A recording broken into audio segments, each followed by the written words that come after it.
बिस्मिल्लाहिर्रहमानिर्रहीम। अस्सलाम वालेकुम। और न्यूज़ के साथ में हूँ मैं नज़ारा। रुख करते हैं खबरों का। मरकदीम की रिपोर्ट के मुताबिक ब्यास में वाक़या भारतीय ब्रह्मोस स्टोरेज साइट की तबाही की वीडियो मंजर आम पर आ गई है। वीडियो में वाज़ेह तौर पर देखा जा सकता है कि किस तरह ब्रह्मोस मिसाइल स्टोरेज साइट को निशाना बनाकर मुकम्मल तौर पर तबाह कर दिया गया। ये कार्रवाई दुश्मन की जानब से पाकिस्तान पर किए गए हमलों के रद्द-ए-अमल में की गई। अब हर जारहियत का जवाब अमल से दिया जाएगा, अल्फाज से नहीं। फतह 1 मिसाइल सिस्टम भारतीय अहदाफ को निशाना बना रहा है। मरकदीम की रिपोर्ट के मुताबिक पाकिस्तान ने दुश्मन की जारहियत का भरपूर जवाब देते हुए फतह 1 सिस्टम को एक्शन में डाल दिया है। ये जदीद तरीन मिसाइल सिस्टम दुश्मन के अहम ठिकानों को कामयाबी से निशाना बना रहा है और हर हमले का भरपूर जवाब दे रहा है। ये सिर्फ आगाज़ है, पाकिस्तान अब खामोश नहीं रहेगा।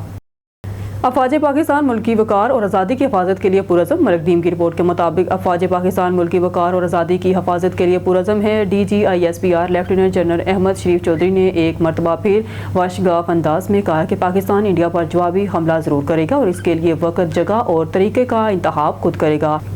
तर्जमान पाक फ़ौज ने GHQ में पाकिस्तान एयरफोर्स PAF के director general public relation DGPR air vice marshal Aurangzeb Ahmed और deputy chief of naval staff operational vice admiral Raja Rab Nawaz के हमरा इंटरनेशनल मीडिया से बात करते हुए कहा कि अफवाज पाकिस्तान मुल्की वक़ार और आज़ादी की हिफाजत हर कीमत पर करेगी। मुलाकात के दौरान एयरफोर्स के deputy operational chief air vice marshal Aurangzeb Ahmed ने 7 और 8 मई के दरमियानी शब होने वाली पाक इंडिया लड़ाई की तफसीलात बताते हुए कहा कि 12 बजे के करीब पता चल गया था कि आज लड़ाई की रात है। इंडियन हमलों में 7 ख़वातीन और 5 बच्चों समेत 33 पाकिस्तानी जान से गए, जबकि 10 ख़वातीन और इनके खून के एक एक कतरे और इनकी तस्वीरों से पाकिस्तानी कौम और रियासत आगाह है और इसका बदला चुकाया जाएगा।